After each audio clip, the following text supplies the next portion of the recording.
What does it truly mean to earn your place when the world you grew up in falls apart? One of my Helmand Province Afghanistan advisor team interpreters, or translators, or Tarjuman, as the locals called, John Rambo Stanikzai, knows that answer better than most. He was born and raised in Kabul, Afghanistan, during a time of war. As a young man, he put his own life on the line, working as a translator for U.S. forces during the height of the Afghan-born. He wasn't just translating words, he was translating cultures. He chose courage over comfort, standing between cultures to make communications, de-escalations, and alignments. John's journey didn't stop there. After making deposits, serving U.S. forces in Afghanistan, he made a long and difficult path to the United States, legally, step by step. Not as a refugee looking for shortcuts, but a man ready to contribute positively to his new community. Today, John's a police officer in Washington State, serving the very communities he once dreamed of simply living in, where he now serves and protects his community. John also gives back to his church, the Wounded Warrior Project, and mentoring veterans. In a time when immigration headlines dominate social media and political debate, I want to note this conversation is not about politics. I want you to hear from someone who lived it, who earned it, and continues to give back because of it. This episode's a rare window into a life that most people never get to hear. It's about honor, sacrifice, and what it really means to choose service again and again, and what it means to start from nothing and build a life worth being proud of. John is living proof of what real immigration looks like when it's rooted in service and gratitude. The story isn't about victimhood or entitlement. It's about doing hard things that most people never see. This episode doesn't neatly fit into headlines. It lives in the gray areas where real life, real character shows.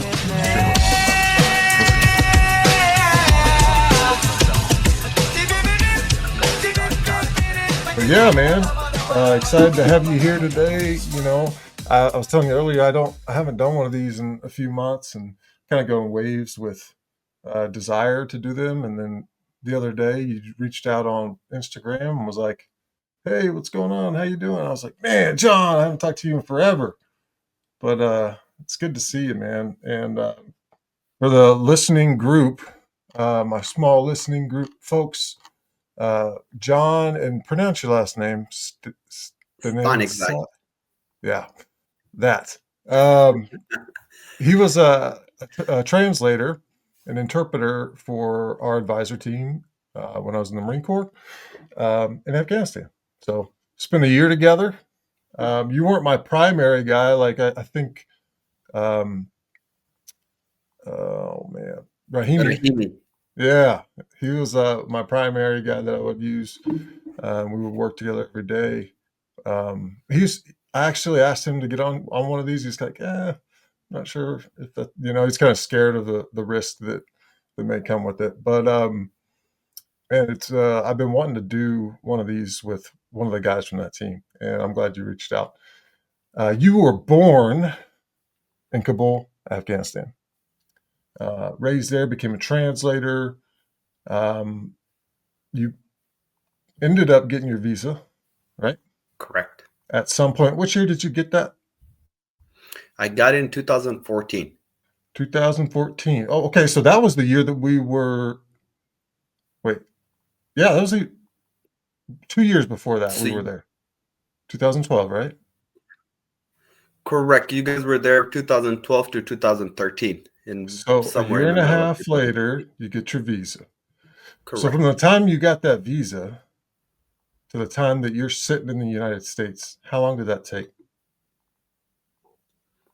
So from the time I got so here's the thing. For us, it was a visa called SIV, which was Special Immigrant Visa, that was approved by the Bush administration for translator. So we applied, and it took us 6 to 9 months to go through the whole process. 6 to 9 months. Got it. Correct. And when we came to the United States, so our visa was only good for 30 days. So soon we got the visa approved on the passport. We got 30 days to get out of Afghanistan and come to the United States. And so basically, as soon I got it, within a week, I was like, yeah, I'm not going to delay it. Gotcha. Cool. And you get here, you spend some time running a Four Seasons and then ultimately you become a police officer in Seattle, Washington, where you are today. Um, I'm, really interested in learning more about you growing up in Afghanistan and Kabul.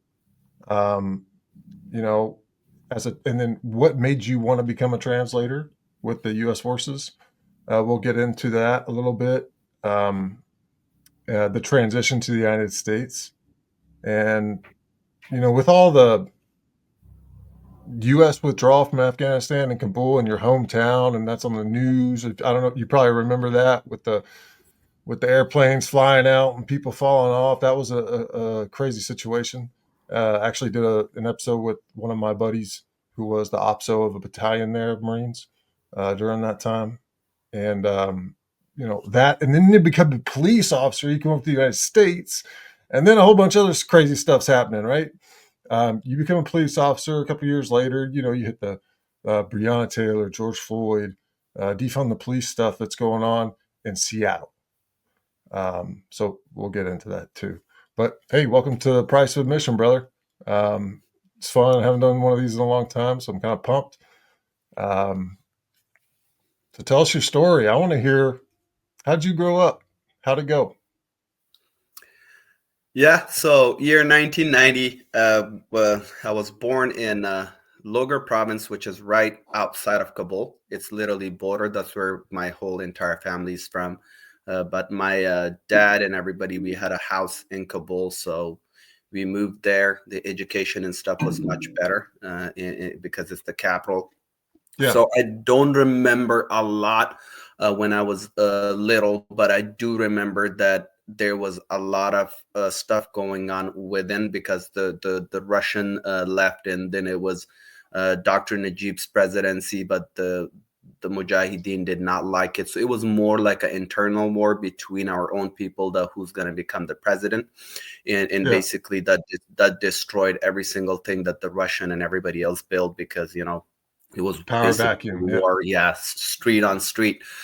So my dad and mom did not went to school, but their main goal was that I want every single child of mine to go to school and graduate and become something. So all my brothers, they're all educated. They all have good jobs. Some of them are still in Afghanistan, some outside of Afghanistan. We're all college graduate. How many So brothers? I have four brothers, Four and brothers. Cool. correct, two of them still lives in Afghanistan, and two of them are outside Afghanistan. They're all educated and they're doing pretty well. Awesome. And yeah, so growing up high school was not easy, because school costs money. You have to have money to buy books, you have to have money to buy notebooks. And I remember, like, our school did not have any furniture. We would just go sit on the ground, nothing on the ground, just mud. And sometimes it will feel so cold that you get up and you couldn't even stand because your feet, like legs, will fall asleep. But you have that something in your head growing up, that one day I'm going to grow up, be an engineer or a doctor or something. When you're little, you have those dreams. So, and I literally remember that one time, my notebook, I wrote all the notes, and I knew our family situation was not very good, and I couldn't ask for money to buy a new notebook. So what I did, basically took 3 days and just memorized every single thing that was in the notebook, and then went and washed it. I literally washed my notebook because I wrote with pencil. And when all the writing went away, I put it in the sun for a couple of days to dry, and I reused that notebook to take more notes. Because it was very, very tough situations. Like, people were literally struggling to find food. And when you were 7 and 8 years old, I was basically smart enough to come home and see that situation, that my parents didn't have money, and I couldn't ask for that. I mean, 5 or 6 Afghani to go buy a new notebook. So did that for quite a while, till the notebook say, no, you can't wash me anymore. And then basically, find a way to get a new notebook. uh, I love school, and I was pretty good at school too. I will usually arrive an hour before the school even opens, because I was all excited to see my friends and learn something new. Uh, Growing up, the you know we were allowed to watch TV. We didn't have TV for a very long time, but when we got a TV, it was a black and white, no remote.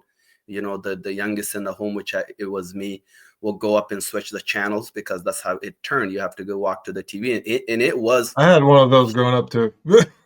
Yeah, and we had it in like 2002, 2003. Like back then, we didn't have like those advanced TVs.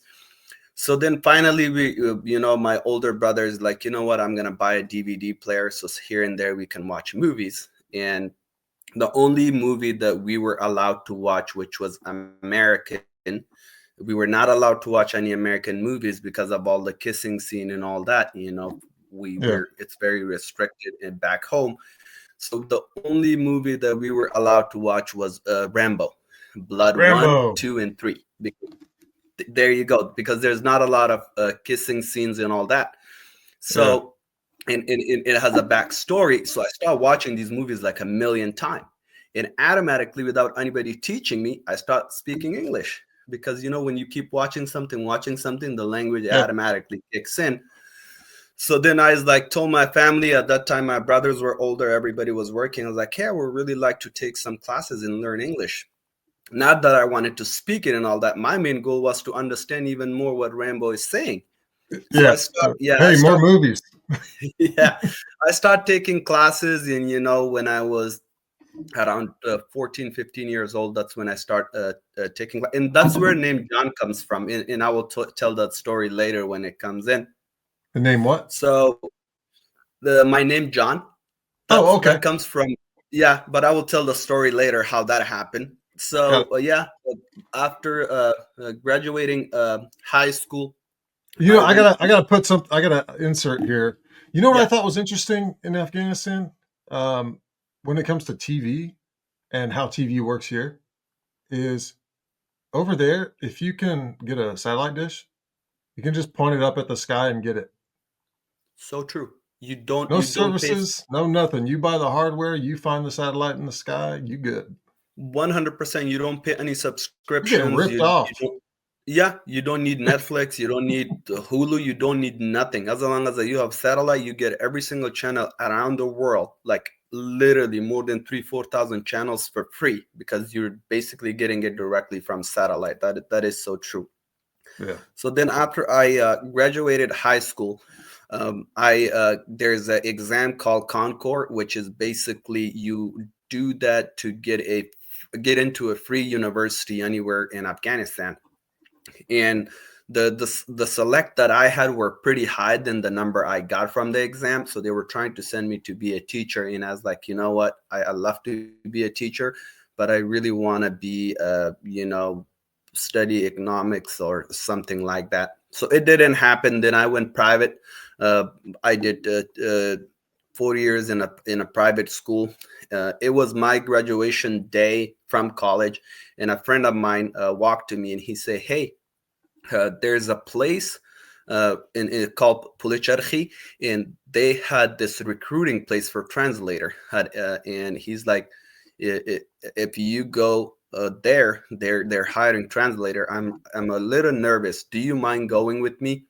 And I was like, yeah, no problem. So my intention was just to go with my friend and let him do the exam, and I'm just gonna stand there to make sure he's good.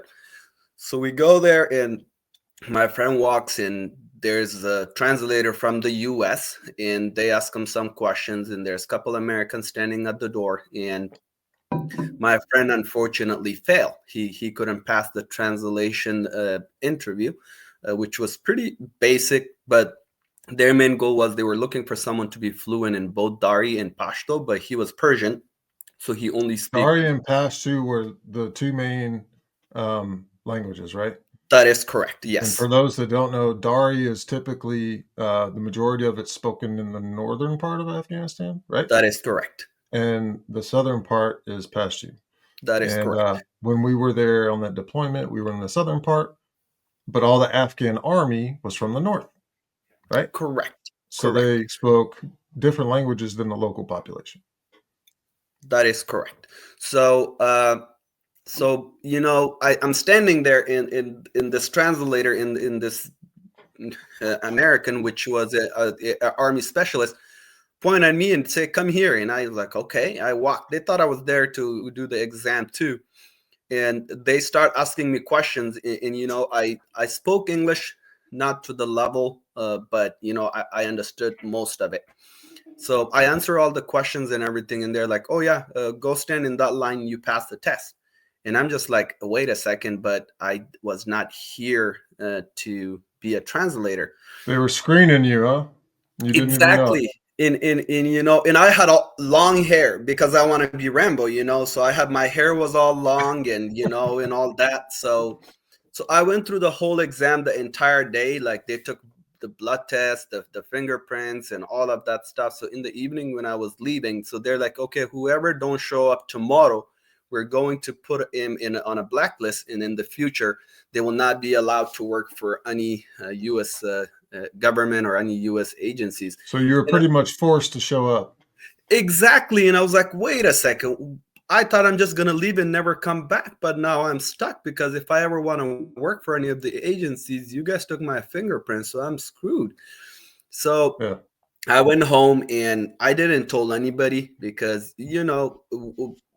being the youngest in the family, and I was like 22, 23 years old, and going to a war zone with, military. It's a tough job, and people that I serve bet. understand better. You're in a war. Your life is in danger any minute. So I told home, like, "Hey, I found this company who's basically sending me to Herat province, and it's a private company, and I'm gonna work with them." And everybody was so, like, happy, like, there you go. Soon he graduated, he found a job. So the next day I go back, and we go through this whole training, and then we get assignments. And my first assignment was Logar province, which that's where I'm from, and it's 30 minutes drive from Kabul. And I stand up, I was like, "Even if you want to blacklist me, I'm not going to Logar province, because my family is well known. Everybody know who I am. If I'm walking in those streets with being a translator with the U.S. forces, Taliban and all these people will kill my entire family, because they know exactly where to find me. They know exactly who I am." And I was like, "I'm not putting myself or my family in danger." So the person, that was a translator from the U.S., came with the U.S., and I will explain that a little bit more. What is the difference? So he told me, like, "Yeah, I totally understand. Another assignment will be Helmand province." And I was like, "I will take it." And the army dude looks at me. He's like, "You're crazy. We literally sending you 30 minutes away from your home with army that basically is going to be doing a lot of schoolwork and all that, and you want to go with the toughest forces in the world, with the Marines, to Helmand province, and it's one of the worst places on earth." So that got it kicked into me. I was like, "Oh my God, that's the time I'm going to be Rambo, because there you go. I'm going to go with the toughest forces on the earth." And I was like, "Nope, I'm going." So I got on a plane. That was my first time taking an airplane. So never been in an airplane before, and it was a C-130, and it Nice. was around 2 hours to, yeah, 2.5 hour flight. We got in the airplane, and so the Marines, they were super nice and sweet. A couple corporals, they're like, "Did you guys eat?" And I told them, I was like, "No, we did not eat anything since this morning, and we're waiting in the airport." So they went and got a ton of pizzas and all that. They brought it. And a lot of Afghans, even the translator back then, did not know what pizza was. I did. So I started eating it because I was hungry, and everybody else is like, "There's pork in it." And I was like, "No, there's no pork. It's just cheese," but they thought every pizza has pepperoni. So I was the only one with the full stomach, and lay down in the flight, and got to Helmand province in 2011. You fly into I spent, Dwyer there? huh? Did you fly into Dwyer? No, I went into Okay. Leatherneck.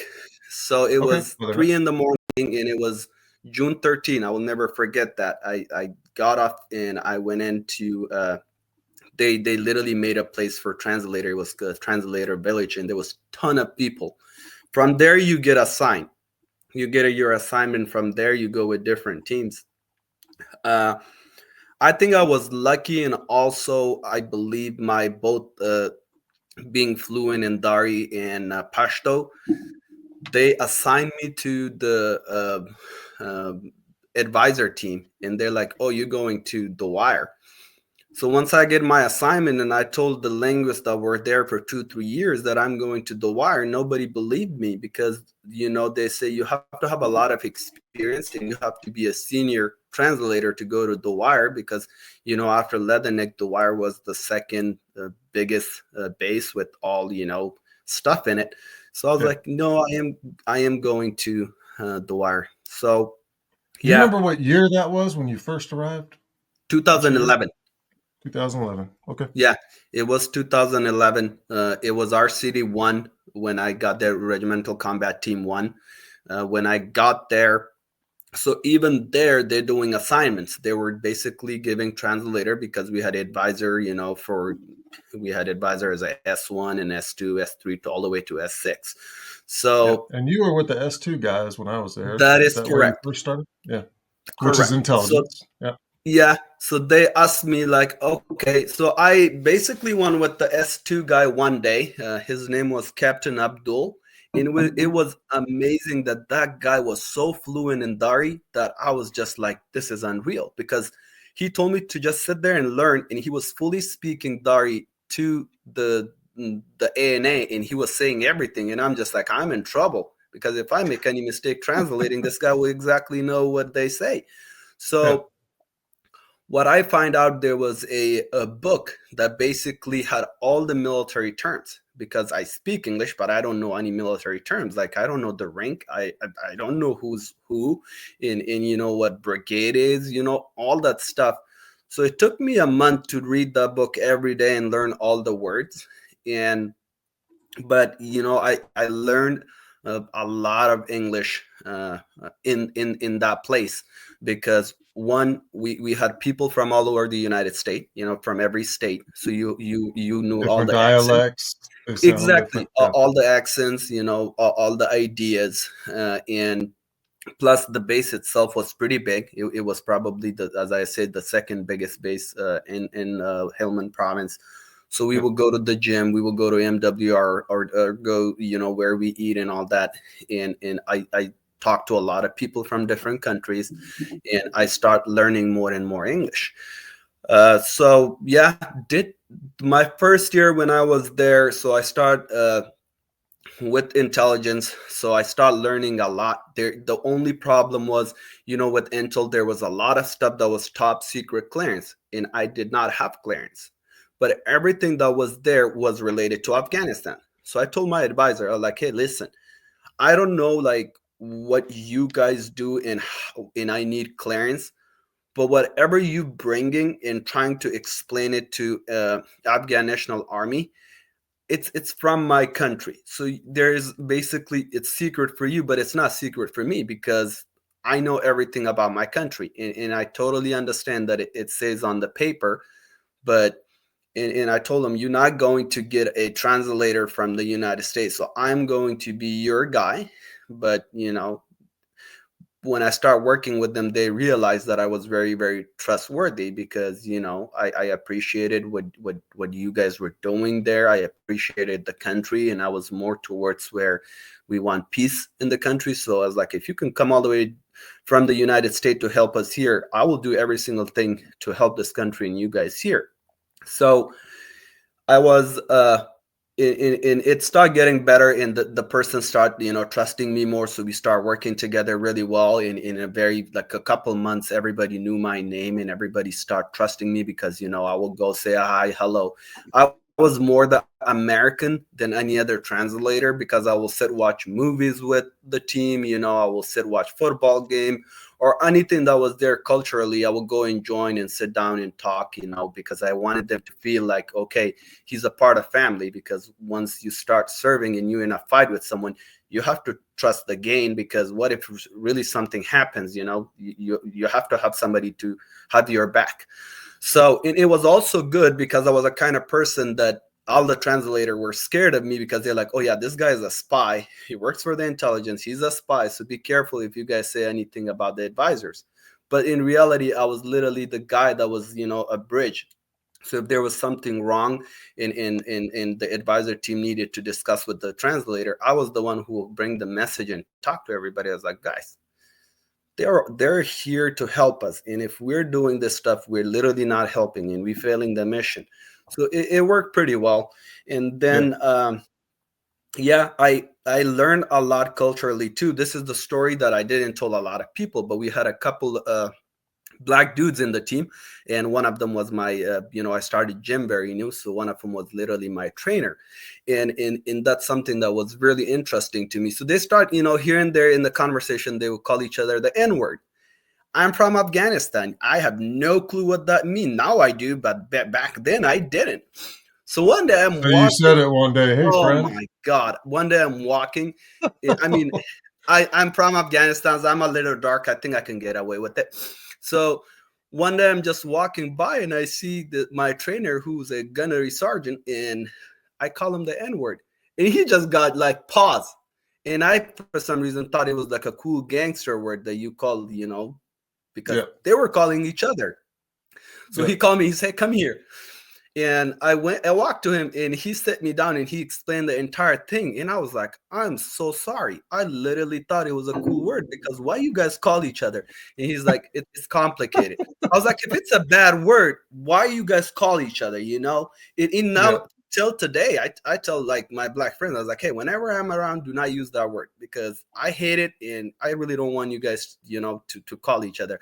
But that was, it's really difficult when you're new in a country, when you're new around people, to understand their culture. And I give a lot of credit to U.S. forces to come to Afghanistan and try to learn everything in 1 year. That's not enough time, especially with the culture and working with people that you really don't know. So yeah, that was one of the funniest story. Another one that was not funny, we had back in 2012, there was a person who made a movie of Muhammad, a cartoon from Denmark. I remember that. We were there when that happened. Yep. Yeah, when someone got mad, right? Somebody got mad and they start shooting from the tower, and we were so lucky that nobody got hit, and they were basically shooting at the contractor that was building a baseball court for us, because they were driving the same color car that we did. So the guy was sitting in like a guard tower. Yes. And he thought U.S. folks were in that vehicle. That is so opened true. up on the truck, shot it up. Fortunately, no one was hit. I think they had a couple injuries from hitting the ground or jumping out of the truck. Yeah, one guy I think literally had a. But here's the sad part is those guys were Indian contractors, and they came out of the car with hands up and yelling not to shoot at them, because like, we're the contractors, not realizing you got to just drive as fast as you can, because those poor guys were just following the rules. And I was so glad that nobody was hurt. But sometimes I just think, we literally lived right across, like we had a wall on wall with people that were in the tower with all sorts of guns. Green on Blues were kind of coming off of their peak, I think, right around that time. Yes. When either Northern Army, Afghan Army, or police decided, hey, I don't like this U.S. military service member. They rubbed me the wrong way. They said something about my sister. They did something that was against culturally offended me. They were whacking them. So we got lucky on that.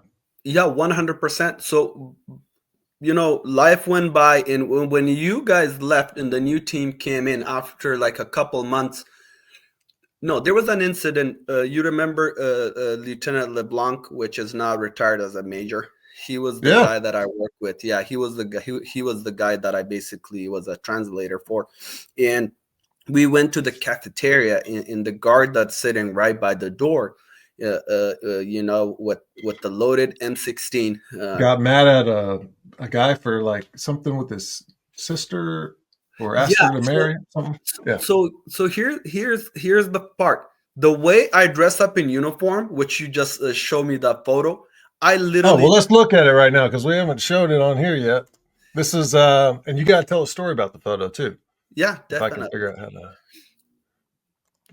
Yeah, there you go. So you see, I literally don't look like a translator. I look like a Look how full young you look, man. Both of I'm us. telling you, That's 12 years I look ago. like exactly like a Marine. You know, my everything is on point. Look at my shoes; they're all nice and tight. Look at my, Kevlar and everything. So the way I I do dress, have I to say, really I do believe. remember you being very squared away. Like you cared. And I always and that was the thing because I wanted to be part of the team and I wanted to respect it because a lot of Marines die in that uniform and I didn't want to disrespect it. So Mhm. everywhere I go, almost 99% our own Afghan people will try to speak English to me because they thought I was a Marine too. Till I speak the language and they'll be like, "Wait a second, you're not a Marine." I was like, "No, I'm a translator." So, in that photo was from 2012, I believe.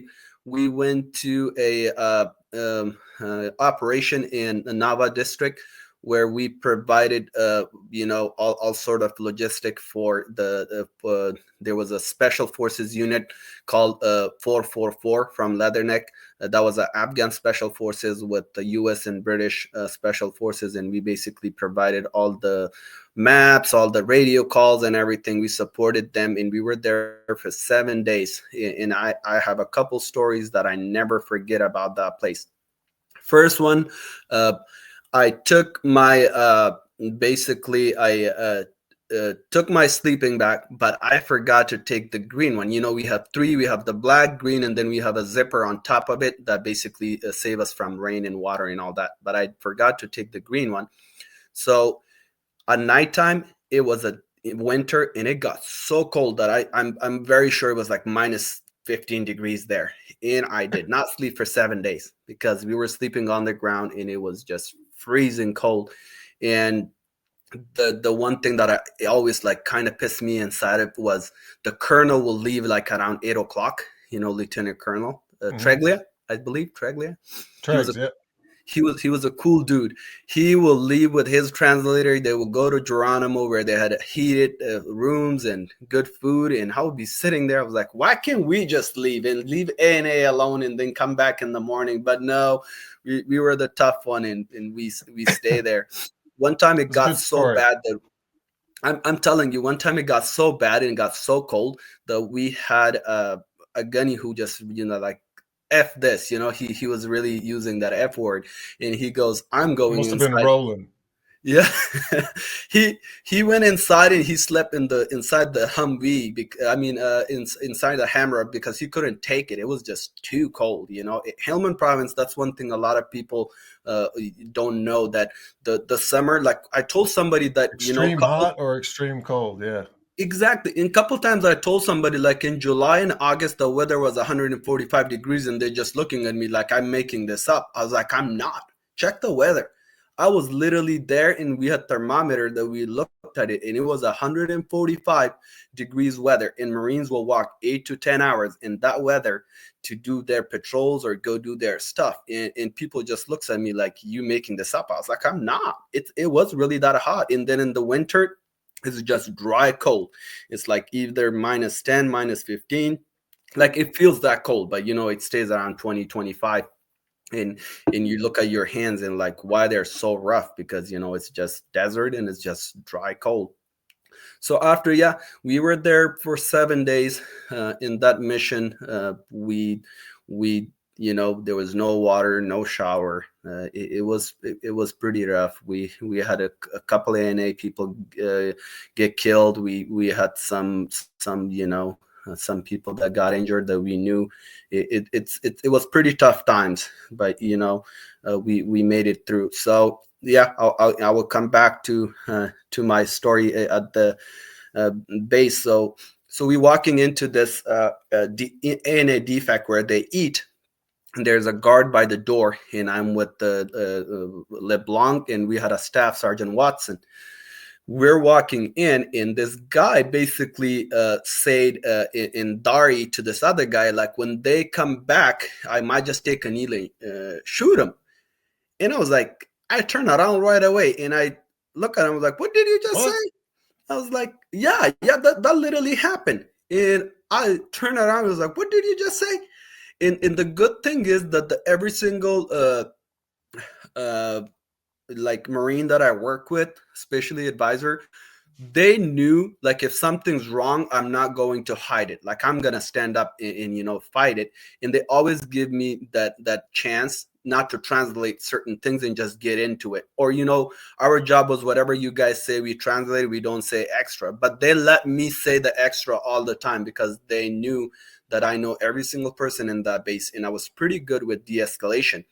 So I turned around and I told this guy, I was like, what did you just say? And then, he tried to explain to me how to be religious and, how just walk into a crowd of American and start shooting everyone and all that. And I was like, no, dude, it does not work that way. And, I have a lot of like, growing up, I read religion a lot. So I know a lot about different religion and all that. So my first thing to him was like, hey, I hope I don't go away from the point. I was like, your prophet Muhammad, his two uncles, his two uncles were both Christians, and he never killed them, and he loved them more than anything else till he passed away. He never killed his uncles. So what make you think that I'm allowed to kill Christians? And he had no answer. So I called I let LeBlanc and Watson know what he did, and we just left right away, and we went and involved the counterintelligence people from our side, and then the intelligence and everybody from the ANA side. We went all the way to XO in general, and they all believed me and they all trusted me. And their commandos showed up and handcuffed the person and send them to Leatherneck for more investigations and stuff. So it was, I tell people it was a good place to be, but at the same time, we were in more danger than people out there. Because here's the one thing that a lot of people will not understand is when you're patrolling and somebody shoots at you, their enemy. You can shoot back.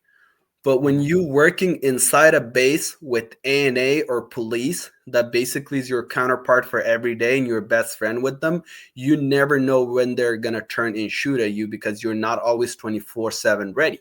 Because most of the time you go to the gun range with them, they have guns. You go to the cafeteria with them, you just eating and enjoying yourself. You have no clue who's behind you because you're not going to have a guard to stand right at the door, gun ready and scared everybody because you don't want that bad relationship. But then at the same time, we would at risk every single minute because they had all the capabilities. They had all the guns. We had arm ANA at the door every single time we walk in and we walked out. They had M16, they had M4, they even had like barracks and stuff right in there. They could have just took a cover and just shot our whole car and we will be all dead. So That's probably about the time we went from only carrying sidearms pistols to always carrying long guns. 100%. Right? In many times I was like, you know what? A couple times I was the only translator that carried gun because they did not allow us, our company. But when we went to ANA side, and sometimes it will be just me and LeBlanc to talk to the intelligence guys, and I told them, I was like, hey, listen, I rather you get shot, grab it from you, or I get shot and then you're dragging me. So it will be better if we both have gun. At least we have two people with the guns. And he agreed. I was like, you can trust me. I'm not gonna go crazy and shoot you because we're same team. But I just want to make sure we both get out of here alive. And he agreed. So soon we walk in, he will hand me the gun and we will just go. And I feel more comfortable because like, okay, at least now I got something. If somebody shoot at me, I can shoot back. But then also, the best thing is the relationship. The relationship that I built with the ANA and the way I treated them was pretty good. And I'm really, really good till today reading people. Like I'm a people person. So when I start talking to people, if they say something, I know automatically. And also, I was just I probably investigated more than like 15 to 2,000 Afghans when I was there for these 4 years because I did a lot of biometrics. That's what we did on the ANA. That's what we did. A lot of people that ANA brought as a prisoner, we did all that. So yeah, after 2013, Camp Dwyer was going away. So all the cafeterias, all the laundry system, all the gym and everything was gone. So it was becoming more like a patrol base than being a whole fob. So the advisor team was going away, and ANA did not needed advisors anymore, and they just wanted to do it themselves. So they sent a lot of our translator group to different teams. Uh, People from Leatherneck, the core advisor team, they came in and they needed one translator, and then the entire team they choose me for some reason, which I don't know. Whoever put a good word, they did put a good word for me. So they're like, okay, John, you coming with us, and you will be working in Camp Leatherneck. So I went from the wire to Camp Leatherneck. The biggest problem in Camp Leatherneck so there's 3 to 4 different kind of interpreters or linguists. There's 3 that comes from the United States. Cat 1 are the people that have a secret clearance, and they were making anywhere from 250,000 a year to 300,000 a year. That is U.S. dollars, not Afghani. There was Cat 2, which was the one that had clearance but not top secret clearance, just minimum clearance. They were making anywhere between 150 to 180,000 a year. That's a U.S. dollar. And then there was Cat 3, which was basically the people that was with a green card or became a U.S. citizen, had no clearance, but they came from the United States. Those guys were making anywhere from 120 to 150,000 a year. That was their salary. And then there was local linguists like me who did way more than these Cat 1s. Our Cat 1 was Mo. Remember the older guy that will sit in COC? Mm-hmm. We call him Mo. You probably don't even remember him because he was sleeping in the tent 24/7, making 250,000 to 300,000 a year. So I was making $700 a month, and that was the US 700. That guy now owns 4 or 5 restaurants because he spent 7 years making 300,000. So he came home with like a couple $1,000,000 as a translator. That was a pretty good gig. And we're poor Marines were making $7 to $14 a day. That it's ridiculous. So when I went to Camp Leatherneck for the first couple months, nobody even asked me. I was just sleeping in the tent, going to the gym, working out and eating, and I even, because they had so many linguists, and nobody picked me up. And then one day I'm in the cafeteria in Leatherneck, and there was a couple advisor brought ANA guys to have some food, and there was only one translator. So this guy walked to me and he's like, "Who you work for?" I was like, "Oh, I work for the core advisor team." And they're like, "Oh, so you're one of our linguists? Can you come sit and translate for me?" And I was like, "Oh yeah, no problem." So I go there, and these guys are the ops guys. They're basically G3, and I start talking. And this colonel was really famous for going hard on translators, because some of the translators thought they were better than the ANA. But I was a kind of person that I respect both sides, because he was still a colonel, and he was in our army, and so I gave him that respect. And at the same time, I respected the Marine side, the captain and major, and NCOs, because they were there in service and put in their work. So I respected both sides a lot. So the colonel really, really liked me. And he's like, "This is the only first time I see a translator to be this calm and this respectful." So the major goes and look at his translator, literally on that table, tell his translator, "You're fired. John is my translator." I know. And John is my translator. And I'm just like, I do not want this job. It's a G3 for the entire Helmand province. That means there's going to be a lot of work. It's not just one brigade. It's all 4 brigades. And It's I'm funny just how when you're good, you get more. You get extra. exactly. And I'm sitting there. I was like, oh no, I'm in trouble. So the next day he comes in at 7 in the morning, and he's like, "Okay, let's go to the ANA site." So after 2 months, my first time going to the ANA site, and he's like, "Okay, we have some people from Kabul that you're going to be translating." So I walk in, and they had this 500 people sitting with more than 10, 15 generals from Kabul, and they give me the mic, and that's my first time doing a live translation. They talking and I'm talking, and if I stop for 10 seconds, every single person that have a headphones from the US, including generals, looks at me like, "Why are you not talking?" I did that for 6 straight hours. I came out, I never sweat, but I was sweating because it was not fun. It was pretty stressful doing Hmm. that to the entire audience, talking about the missions and operations and logistics and in intelligence. It was basically a brief for the entire summer operation throughout Helmand province. So I come out and I look at the major, and he was a very cool guy. I forgot his name, but I look at him. I was like, sir, in the future, can you give me a heads up? You said 20 to 30 people. That was 400 people, and everybody was there, was a general and lieutenant general and all that. I was like, you need to give me a little bit more time. He literally took me to a PX shop and, got me pre-workout, got me protein because he knew I was into workout as a thank you. And I was like, that was really sweet of you. So, yeah, I got an email and said, hey, your case got approved and your visa is issued. Please drop off your passport at the U.S. Embassy in Kabul. And I couldn't believe it because I never joined to become a translator to go to the United States. My mission was to help and to do something for the country. Be And Rambo. yes, and let me back up. Sorry, I totally forgot about that. So when I got to the base for the first time to Camp Leatherneck, the advisor team asked me what my name is.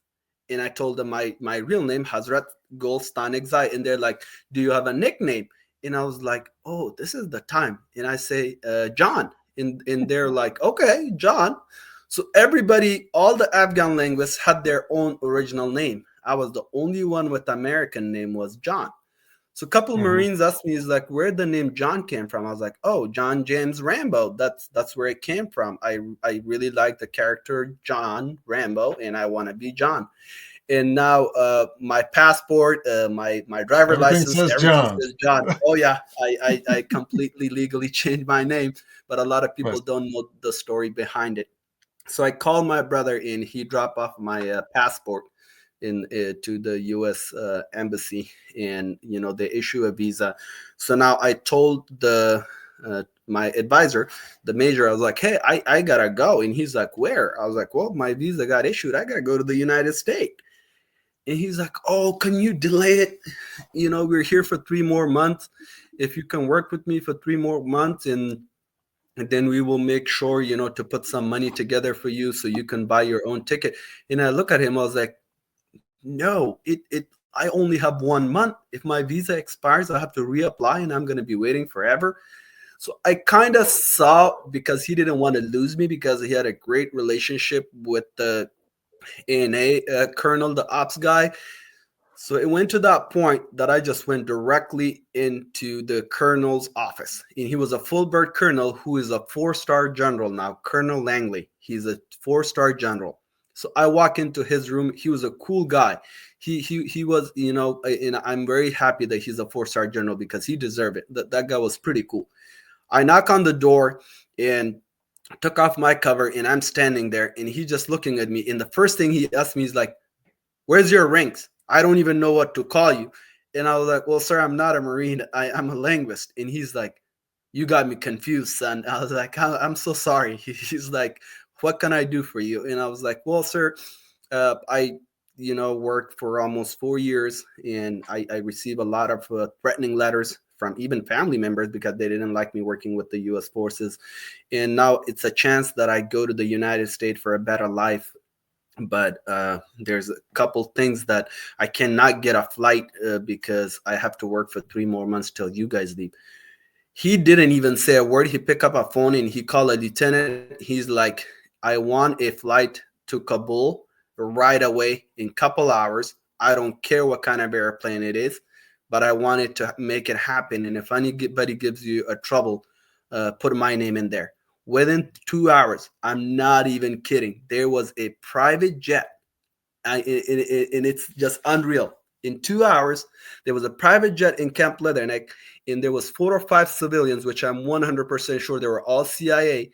I'm sitting there, and I work out. I'm wearing a black shirt with the jeans and a hat, so everybody thinks I'm a kind of like special, some sort of federal government agent too.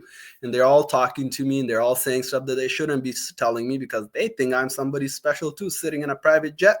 So the colonel sent me home, and within a week, I took a flight. There was a program that they basically help translator to come to the United States and get situated. And if you don't have any family, anybody in the United States, they give you an apartment. They get you all the stuff. The good thing about us was, as I mentioned, we when we applied, it took 6 to 9 months for immigration to process our case. So I got my social security and green card when I got to the United States in the airport. So soon I Nice. went through immigration. I got my social security and I got my green card because it was already approved because we were in process for 9 months. So I took that and they took me to Boston. And that's why I call Boston second home. So I went to Boston and we were driving and they're going to take me to this apartment. So we are going through the city. So now I'm thinking like one of these big buildings, that's where I'm going to live. You watch United States in the movies. It's either Chicago, it's either New York, and they show all these big or some part of Los Angeles, and you think that the entire United States is just, New York, big buildings and all that. And they keep driving through downtown Boston, and they took me to like a small town, and I get off and I was like, wait a second, why am I here? Where are the big buildings? Where are all the the fancy cars and all that? So I stayed in Boston for two and a half years. They give me a food stamp for a year. I got approved for a food stamp for a year, and then they were paying my rent. But the first month, after the first month, I was like, you know what? No, I don't deserve this. I'm a healthy person and I need to start working. I don't want to be lazy. And I was like, this is stressful. I need to find a job. So I went to this place where they help newly immigrants to get a job. So I went directly there and was like, hey, I'm going to start school, but at the same time, I want a job. And they're like, what do you mean you have another 9 to 10 months left on your, we will pay your rent, we will pay your food stamp. And I was like, there's veterans, there's people there that deserve it way more than me with no legs and no hands and all that kind of stuff. And I really don't want this. I just want a job so I can go work and get paid. And the person looked at me and said, you're the first person ever complaining about something free. I was like, yeah, but I don't deserve it. Honestly, why are you guys giving me free stuff? It shouldn't be like this. So, they finally got me a security job because, my military background. So I started working in a hotel as a security officer overnight. And then I also work in, the place had 2 nightclubs. So I work in nightclubs too. What I had, which a lot of people didn't experience, in talking to people. So I was really good at it in less than 6 to 7. De-escalation. 100%. Like I will talk to people and I will treat them like a human, and I was not scared because I seen everything. So I was like, if there is a fight, I'm going to drag people and take them to the safety. That's basically what I'm going to do. So within 6 to 7 months, a position open and, I became a supervisor. And then from there, I moved from Boston and I became a director of security for the Four Seasons Hotel. And I was the youngest director of security for the Four Seasons Hotel in the entire world, not just the United States, because I was 28 years old when I became the director of security. So, the credit all goes to military because what I took from that is, I did the same thing for 4 to 5 years. So I was teaching the same classes to ANA for 4 to 5 years. At the end, I was so good at it that the new, the new lieutenants and the new captains, I knew more than them and I understood it better than them. Like, reading maps, polygraphs and all that stuff, because I did it for 5 years. So I had so much experience. So I put all that together in basically use that. Then when I moved to Washington, I met a girl, and back home you're not allowed to date anybody unless you're married. But in the United States, things are different. So who's my wife now, and I also have a son. So we met online, and she's a very sweet person. Dad is a retired Navy. He's a Vietnam. He's a submarine guy. We get along really well. So she's like, yeah, you have a lot of experience. Why don't you do something back to the community and become a police officer? And I was like, you know what? It's not a bad idea. So I went through the entire process, which took me 18 months with all the experience and everything. It took me 18 months to be on the street. And that's one of the biggest challenges that a lot of people don't know why certain departments are short of staff. One, you can't find the right person. And when you find them, it takes them 18 months to be on the street by themselves, to do the calls and stuff. The biggest challenge for me was writing English, because it's not my native language. And what I find out that a lot of Americans struggles too writing English, and you will think that they should be better, because that's like, if you tell me to write, That's and great. that's the honest truth, because I read the reports and I'm just like, dude, what's going Yeah, on? Like, there's all if you these tell me to write, autocorrects now. Like when you type exactly, a, like, it tells you how if to you spell ask me things, to right? write Yeah, English, like write Dari or Pashto, you don't need to run it through somebody else. It will be 100% correct in every single aspect, because that's what we did growing up. We wrote everything in the right way. sure. But and I get it. English is a very difficult language. So for me, the in the beginning, the writing the reports, because those reports goes to the court. The defense lawyer will just go on you. They don't care where you're from once they find out there's a mistake. So I started writing random reports, and also what helped me is my wife is a lawyer, so lawyers pretty good at writing, so she helped me a lot. So I got Proofread, much yeah. better. Where a report will take me a couple hours, now it takes me 20 to 25 minutes, and it got better. My English got much better, since I moved here. So yeah, I'm been doing that. And I will back it a little bit. Moving to the United States, I think the biggest challenges that I had was politics, because back home there's not such a party Republican, or there's not such a party Democrats or Independents, and there's a couple more. For me, I had no clue whatsoever, and I'm educated person from Afghanistan, and I had no clue what was up. I have to learn all that. uh, uh, Racism, that was one of the biggest thing when I moved to the United States. I did not know anything about that till I saw it. I was like, wait a second, even back home, like we have Tajik and Pashtun, but we're not this bad. And then also, okay, so it was religion, it was racism, and there was politics, racism, and then religion. That's also something that I did not understand. In sometime I just in another biggest thing was rights. Like, I did not knew before I moved to the United States that once you become a U.S. citizen, everybody has the same rights. Mhm. That's like, till today, that's shocking to me, because where I grew up, where I am from, if you're not from there, you basically have no rights. I don't even care if you become a citizen of that country. It can be Saudi Mhm. Arabia, it can be Kuwait, it can be UAE, it can be Iran, Pakistan, India, Afghanistan.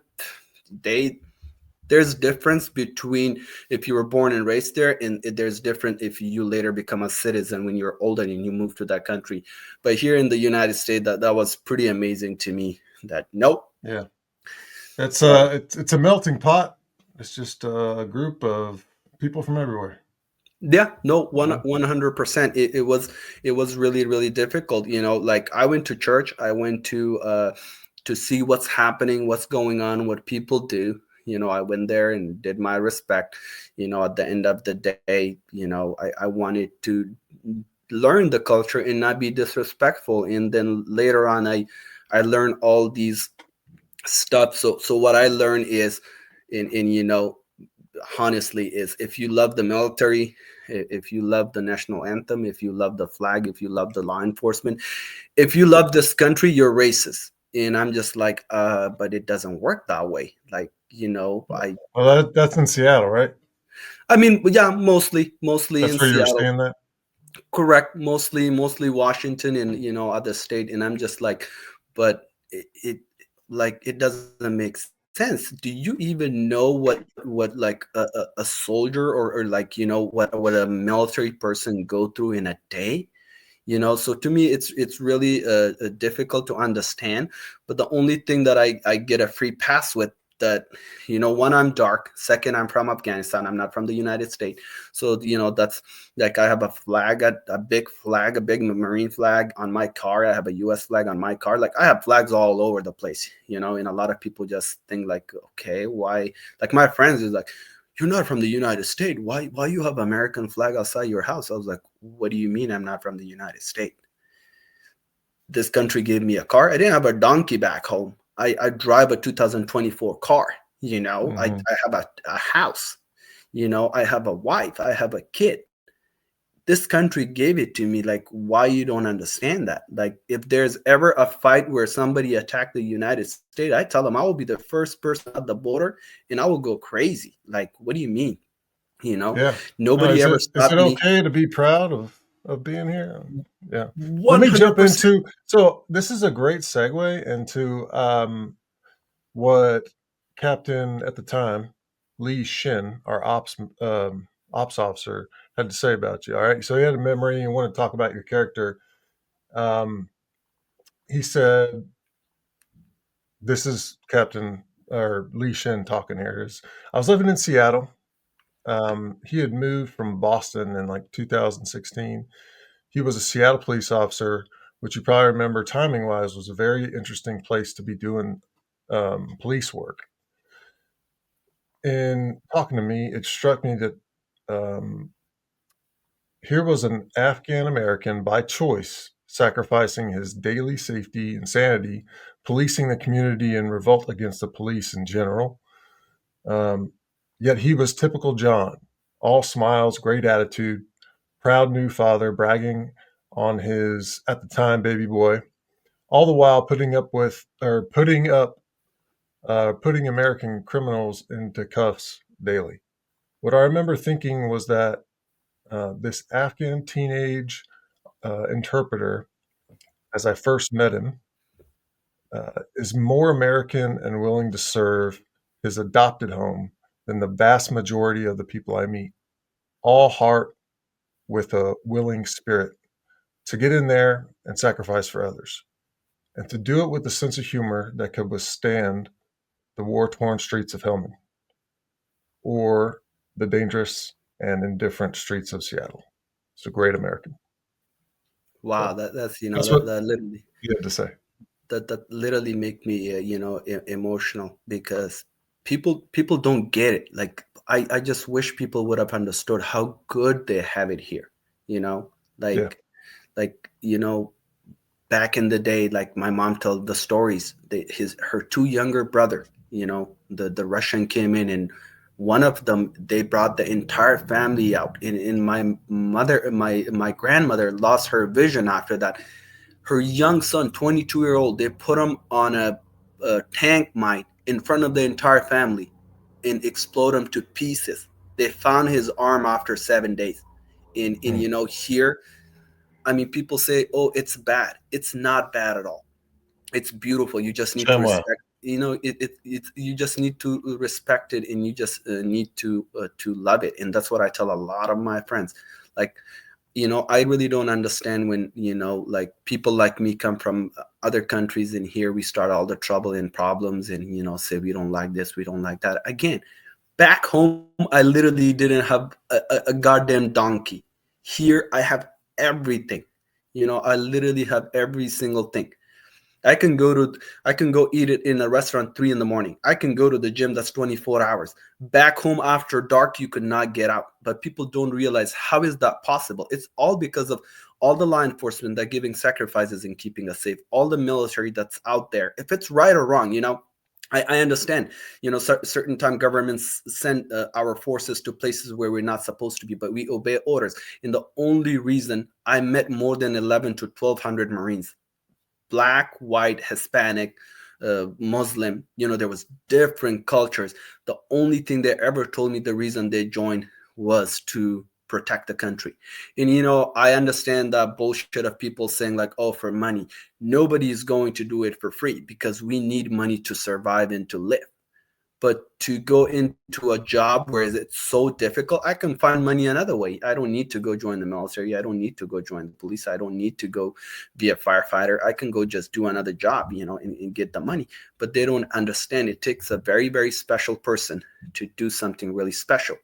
And that's why, I personally, I have so much respect for whoever serving this country, because, I love it. I feel proud.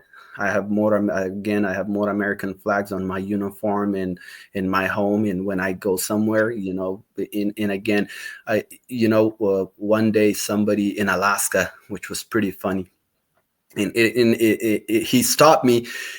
He was a white dude. I look more Hispanic. That's another thing in the United States. Everybody speaks Spanish to me because they think I'm from Mexico, and I look more Hispanic too. So he stopped me out of nowhere, and he's like, You "Hey, learned Spanish yet? Oh yeah, quite a bit, because my wife is half Italian and half Mexican, so we're teaching our son, quite a bit languages. So Gotcha. I'm Sorry, I had to ask. Yeah, no, definitely, I'm getting pretty good at it. So I was in Alaska for work, and this older guy wearing a MAGA hat. And again, I'm from Afghanistan. I just, I have all good and bad stories about every political party in the U.S. So he called me. He said, "Come here." So I already knew, what he's gonna say. He's like, "Hey, are you a U.S. citizen?" And I just look at him. I was like, "Wait a second. Why would the heck you ask me that?" But then I understood, because, I look Hispanic. So I very politely, and I was like, "Sir, do you know I'm more American than you are?" And he goes, "How come?" I was like, "I serve along the U.S. forces for 5 years, and currently I'm a police officer. That makes me more American than you are." And he didn't say a word, and he walked away. So to me, that was pretty interesting and sad at the same time. But I was like, okay, I'm going to get that more and more and more. And again, as I mentioned, I don't have any political party. I don't follow anybody politically, because I was tired of it back home. But, everybody has their good and bad sides. And it was really, really important for me to learn this. I basically follow people, or I support people that support our military, our law enforcement, people that are out there. And if I see the respect from you for our military and for our police, I'm basically your follower, and I will have the same respect for you, because nobody will understand better than me how much stuff the military in the law enforcement put in there to bring us to the point where we are. Like the best example I can give you, and we talked about this, that withdrawal from Afghanistan, getting people out. For 30 days, literally for a month, I did not sleep. Like, I was going to that point that I started worrying, like I'm going to hurt myself, because I just couldn't. For 20-21 years, we lost so many good people from both sides, from ANA, from police, from the US. We had lost so many young Marines. We lost so many young Army people. We lost people that I knew in the United States from the flashbacks. We lost a captain that I worked with day and night. He committed suicide. You probably know him. Yep. He was working with us, and it hit him in the head, because imagine the stuff we went through every single day. And now you think about it, wait a second. So I wasted 5 years of my life in Helmand province to give it back to where it was. That it was a, and I 100% blame the Biden administration for that. I don't care how hard people come at me, but I blame him for that, because I saw it with my own eyes what happened in our country. People didn't. A lot of people don't even know what happened. How can you get everybody out in less than 24 hours when you were there for more than 20 years? And again, I do not want the US to be basically going and helping people. It was a great time for them to get out, but it was not the right way to do it. You My said you brother. still have two brothers back there. You ever talk to them? Yeah, How are they I doing always talk to him. with everything going on? So, one of my brother, and that's another thing that I'm going to put a little bit more to it, withdrawal from Afghanistan. the first thing is, I think it was already a done deal a couple of years before. Like they already signed the papers and everything with Taliban in Qatar. Yeah, I mean, we were drawing down at the time we were there. You know, I mean, Correct. moving back from where we were with the ANA and consolidating and at Yeah. Dwyer, moving stuff out. Yeah. So I think it was a done deal. Like it was already happened on the paper. But my difficulty understanding is, why go if you're gonna give it back to the people that we fought against for 20 years? They were the people that killed us. I was just looking at it yesterday. There was a suicide bombing in Afghanistan that killed 150 people, and the person that was responsible for it, Haqqani, he's now like one of the Minister of Internal Affairs. He was the guy who basically went online and said, yep, my guys did it. I brought a suicide bomber, and now he's one of the guy who's running the country. So that's how sad it is. So when the withdrawal was happening, so suddenly it came that, hey, Taliban are surrounded Kabul and they're about to take it. So the only places that were safe were where the U.S. forces were. And there was no gunfights. So that's why I think it was a done deal, because if Taliban was a mile away from you, how come they didn't just come blasting inside the Kabul International Airport, AB Gate and all that? Because it was a done deal, and the U.S. basically told them, you got to not attack us and give us enough time so we can get everybody out. Mm-hmm. So in the beginning, what happened is there was a C16, C17, no. Yeah, the bigger ones. Is that C17? Yeah. Yeah, there you go. So they were bringing those, like ton of them, like 5 or 6 at a time, and they were landing it in the Kabul airport. And those I've been inside, but I never flew in them, because as we were mostly taking C-130s. That is a big one. You can fit probably 600 to 700 people. It depends how much you load in them, but in an emergency situation, you can pack those things. Load it up. Yeah. So they opened gates, and they basically, whoever was showing up with their passport in Tusker, which is identity card, they were just loading these airplanes and bringing them to the United States. 2 things I'm not agreeing. 1, who do you know coming in these airplanes? I investigated a lot of people I put a lot of people behind the bars back in the day. What if some of them make into the United States, because they come from Kabul straight to a military base in one of the countries, Germany, or whoever we have, Turkey, wherever we have a base. They drop them there. They live in that military camp for a month or 2, and then from there they transport them to different part of the U.S. I'm from Afghanistan, and I'm not against immigrants, because I'm an immigrant myself. You brought people into this country that does not speak a word of English. Yeah, but you can't. You immigrated properly. You followed the proper channels in order to legally obtain citizenship, right? Correct. And that's what I say. I got my citizenship in the airport because I went through the whole thing.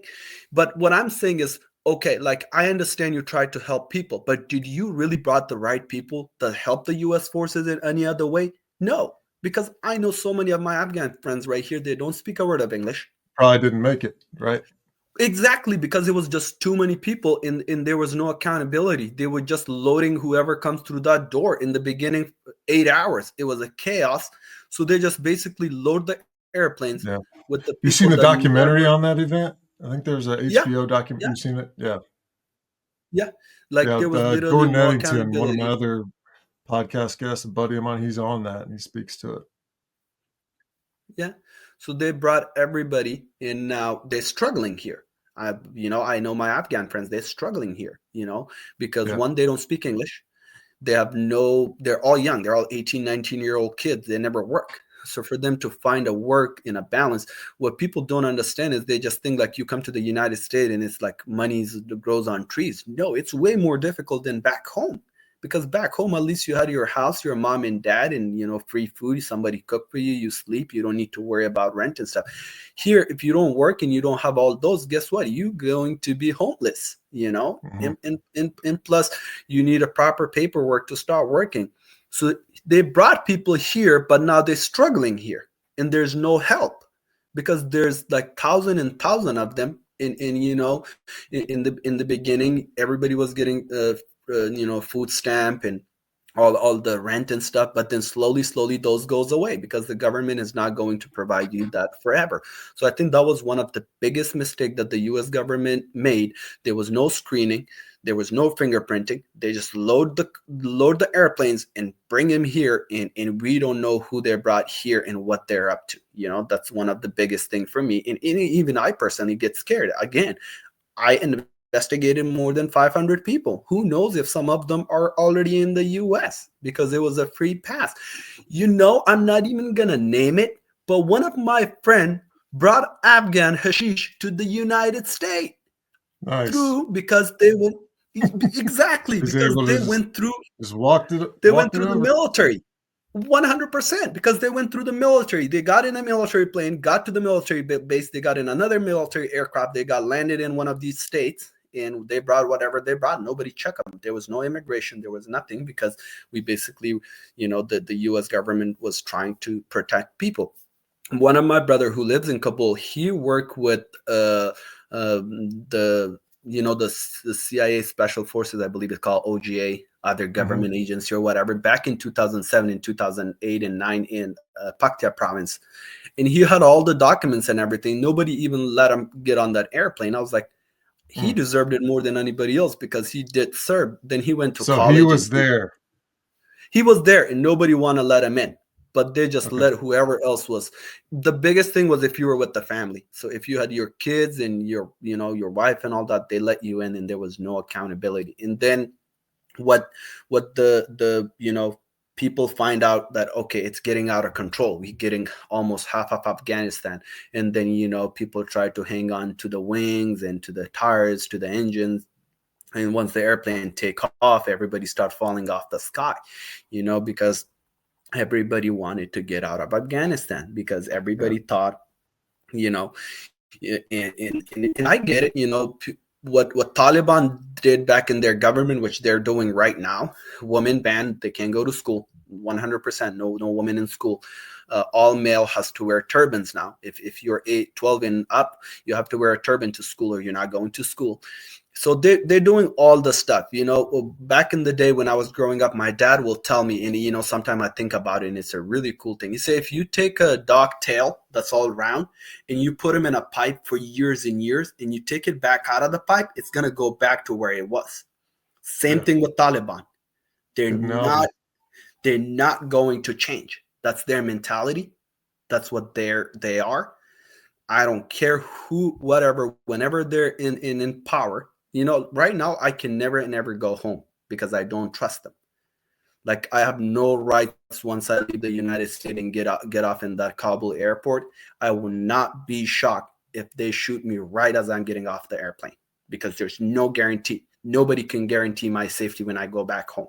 Like, my family sometimes like, oh, but a lot of people comes into to Afghanistan. I was like, yeah, but here's the thing. When we were getting our visas and stuff, we literally told the United States government, the reason I'm coming here because my life is in danger. And that's another question I have. Certain people that are able to go back to Afghanistan, Taliban are in government. So why are you going back? Isn't your life in danger now? Like, if you give me the entire Afghanistan, I'm not going back because I'm 100% sure that I'm not going to live because I know they're going to get the deal. Exactly. And that's what I really don't understand. They left a lot of stuff behind, which I know the media and stuff certain times showed it, but they literally left all our weapons, all our helicopters, they even left service dogs because my brother got one. My brother got a German Shepherd, and he's very sweet. He looks very young, so he's probably 3 to 4 years old because they left all the service dogs there. And my brother, when he tried to get out of the airport, he said there was a random dog running, so he knew it was not an Afghan dog because it's a German Shepherd. So he, gave him some food and stuff and put him in a car and drove him home. And now he's the best security dog we ever had. So he's all trained. He's super nice. We don't know his name. We don't know who it belongs to. But they left the service dogs. They left every single thing we own. And here's the thing. The stuff that they could not take, they destroy them. They cut the wires. They cut the stuff thinking like, oh, Taliban will not use it. Yeah, but there's a lot of people can fix that back. And, so now what I'm thinking is if thing gets bad and it comes to that point where another country need to intervene, or the US, which we never know, want to go back and intervene and take it back from Taliban, it's going to take us a lot of effort. It's going to take us a lot of casualties. It's going to, because you know why? They're using the US weapons. So we have to literally find an alternative way. If somebody's driving those Humvees, or if somebody driving those Hamrups, which they have them right now, they literally have those big one that we used to call Buffalo. If they're driving those, I know our rounds, the 240, 249, M4 and M16 is not going to work on those trucks. So we literally have to have these Apaches with some sort of rounds and just, shoot them like that. So it will be really, really difficult. It's the same story as how Osama bin Laden started, right? With the Soviets. Yes. It's the exact same story. It'll cycle back somehow further down the line. Have you seen that Netflix documentary? Yes. But here's the thing, though. I know more than documentary, because being from there, my dad's side was all Khalki, which is we call Russian side. So he was all like Najib and all that. And my mom's side is all Mujahideen. So we literally had fights in the home all the time, who was better and who was best. And that was the thing. They brought Osama bin Laden to fight against Russia. And, there was a lot of CIA special forces in Afghanistan, because they literally looked like Afghan with the beard and all that. They were all American. And that was another movie that references that whole situation would be Charlie Wilson's War, which is a good movie. Yeah. But I don't know if you've seen that, but it'd be a good one to watch for you. Yeah. And that was one of the reason, we beat Russia. It was just not the Afghans. It was just not the Mujahideen. We had so many U.S. special forces. We had a lot of people from other countries like Saudi Arabia. Osama bin Laden was one of the richest person back in the day in Saudi Arabia, because he had a lot of 2 million oil or 20 million. I can't remember exactly the number. They say that in the documentary, how much. Yeah. He's got that Saudi oil money. Yeah, he owned oil companies. One of my brother, he lives in Riyadh, Saudi Arabia. He works there for like 25 years. And he say he still owns company by his name in Saudi Arabia. Osama bin Laden still owns company in Saudi Arabia by his name. So he had all that money. He came in and he beat the Russia and all that. And then he went to that point where he's like, wait a second. I got all the money. I got all the trained soldier. I got a land. I got to get up and be their leader. And that's what they did. And the United States is like, wait a second. We send you, we give you all the money and everything, and now you're standing against us. And that's how it went down there. Exactly. A lot of people don't believe in that. But I was like, you don't need to believe it. I believe it because I am from Afghanistan. And that's exactly what happened. We feed them. Same with ISIS. You telling ISIS came out of nowhere? ISIS was built by the United States. And you know how? Because they were all the Iraqi special forces. They were the Iraqi police special forces. They were the Iraqi, our Navy SEAL and the British SIS trained these guys. Like same in Afghanistan. We train all these ANA soldiers. We train all these special forces. We give them the exact same training that they needed. And if one day they arise with a different group and start fighting against us, they will know all the tactics and everything.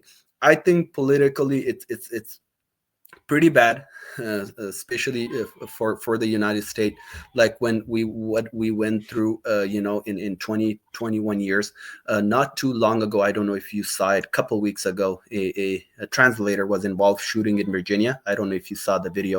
He was a special forces translator for 7 years. He gets a stop on a traffic stop in Virginia, Fairfax, Virginia County Sheriff stops him. And soon they start talking to them. I knew automatically the shooting's going to happen because I saw that the translator tells them that he's armed, and you can clearly say he has magazine and his gun, and he tells the police officer, correct, that I'm armed. And he told them, my license is suspended because I didn't pay for insurance and your government took it from me. So he was so upset with the government over the leaving Afghanistan. He say, I fought for 7 years with special forces, and go tell Trump and Bush to come in, get me out of the car because I'm not getting out of the car. So you can see mentally the PTSD hit him pretty hard. Because I can imagine being a special forces translator and because all special forces translator carries the exact same weapon and exact same stuff that our special forces carry, because your mission is so dangerous you cannot be an armed translator. So he went through that for 7 years. So he probably saw all the people killed. He probably saw all the life that were lost from the ANA special forces, from the US special forces, and that can hit you. So I knew, and he had 4 kids and a wife and lived in the Virginia since 2014. So I think the withdrawal from Afghanistan hit him so hard that he was mentally not there. So then a sergeant comes on the scene and try to get him out of the car, and he put his hand on the gun. So the sergeant jumps in and tried to hold his gun, but he was trained by special forces for 7 years, so he was able to pull out his gun, shot a couple rounds. Luckily, both officers, one got hit in the arm, and I think the other one got hit in the forearm, but no life threatening injuries.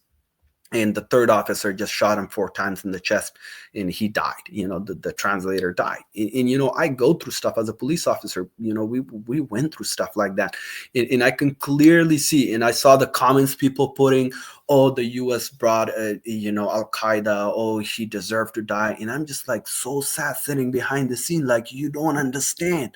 There's something called PTSD. You never been through it. Once it hits you, your body, yourself start hurting so much that you just want to do something stupid because you just don't want to live anymore. And he needed help. When it happened for a whole month, my wife was worried because I couldn't fall asleep thinking about it. Like, we had it every single thing, and how it's gone in less than 24 hours till today, it's just unreal for me. Like, why we spend 20 years, why we spend all the money, why we spend all the lives, why we took all the money from the people of America, all the tax money. Now I understand it more that I live here. Our entire government is run on our tax money. In 2013, they did a survey that one U.S. soldier per day expense was $1,000 in Afghanistan.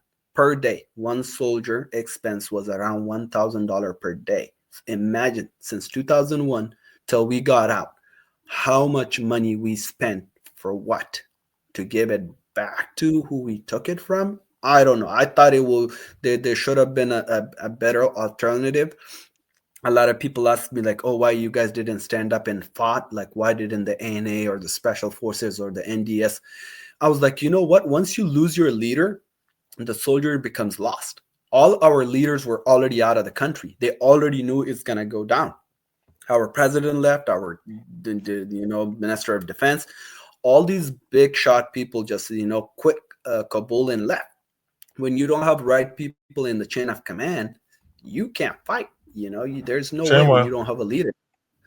Yeah, everybody will be lost. So yeah, it was indeed pretty tough. And even till today, I can just see people that killed our innocent people, now killed our people here in the U.S., all the soldiers, all the lives. In the withdrawal, when that suicide bomber happened at the AB gate. That's the gate that I went in and out so many times to get flights to go to Helmand Province. And I don't, you remember Lieutenant, which I think now he's a major, Shavarati. He was the comm guy. Oh, No. was he? Oh, Okay. Shavarati. Yeah. Yep. Yeah, he was the comm. He was in charge of that gate that day. I did not know that. No.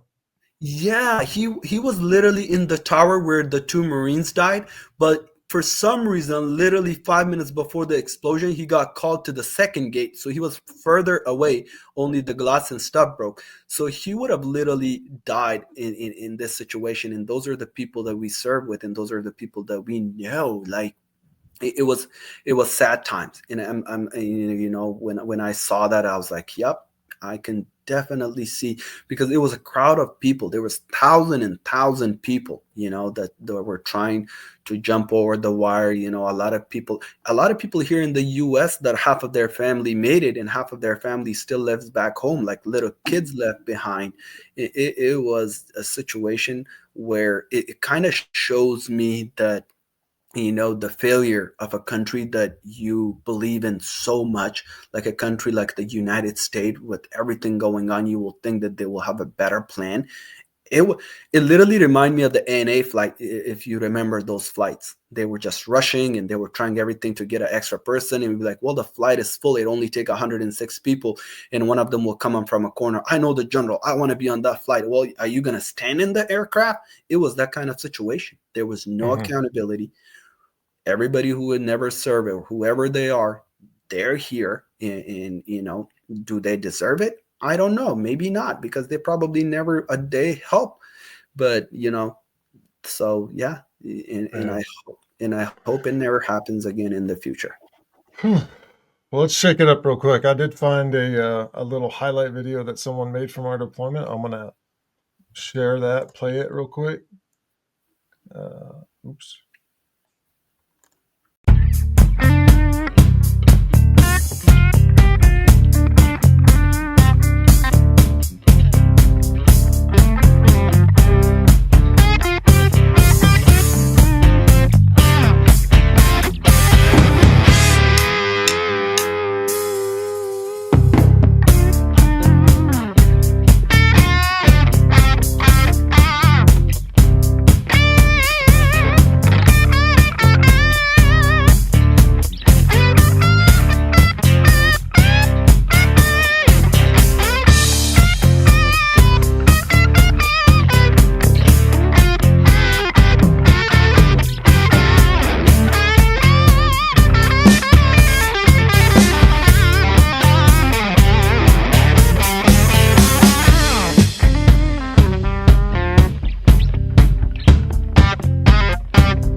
That's the end of it. Yeah. Anyways. Wow. That brings back a lot of memories. Good thing is I'm in touch with most of those Marines, but some of them, it's a big country, so it's difficult to find them. Yeah. Do you ever keep in touch with any of the old interpreters that you worked with? Yes, I get in touch with Rahimi and Dinar, who are in Virginia. Obi, I make fun of Obi all the time. He's in Virginia. So most of Afghans, I think it's a very big community that lives in Virginia. I don't know if you remember a guy by the name of Khalil who came from the U.S. He lives here in Washington. He's also one of the translator that lives here close by. But yeah, and then a couple other guys, they live in Colorado. So we're like all over the place. So. Gotcha. Well, I got 3 more closing questions for you, and we'll wrap this thing up. Yes, sir. What is something that you wish more people knew about the immigrant or refugee experience in America? I think the first one, life is not easy. It's way more difficult than what we taught in growing up, and when they come to this country to be ready to follow the rules and regulation. It doesn't matter what you did back home, what it was back home, if there was law, if there was not, just respect those, and just treat it like your home. Never think about it that I'm just here and this is not my home. The day you accept this country as your home, you will do the best. And that's what I learned. Got it. Good stuff. Looking back on your journey so far, is there a moment where you think that changed everything? Like a specific moment? Yes, I can say thing changed a lot for me when I met my wife. Okay, awesome. How long y'all been together? Since 2018. Awesome. Congratulations. Thank you, sir. Um, Last one is, what is your price for admission? You know, I don't know. There's a lot that I can say, but I will close it with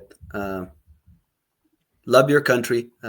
If you see a veteran out there, if you cannot offer his entire meal, get him something that really helps. If you see them struggling, try to help. There's always a way possible to help our veterans. They deserve every single thing. We own them, and we owe them a great respect. And then at the end, just love each other. World is very small, and just appreciate what you have, because it's coming from a person who was born and raised in a third world country. And it's not easy to live in a country where you have no rights, and you have that in this country. So give it whatever you got to protect and love this country. Doesn't matter your color, doesn't matter your religion, doesn't matter who you are. This is your country, and protect it and love it. Awesome. Well, man, really appreciate your time today, and thank your wife, uh, and congratulations on the kiddo. Yes, sir. Really fun catching up with you, and really appreciate your perspective on all of that. The extraction from Afghanistan, what's going on today. Um, Pretty important stuff, I Yes, think. sir. Yes, So, sir. well, cool. Thanks again, and take care. Of course, sir. Thanks for having me. You have a wonderful day.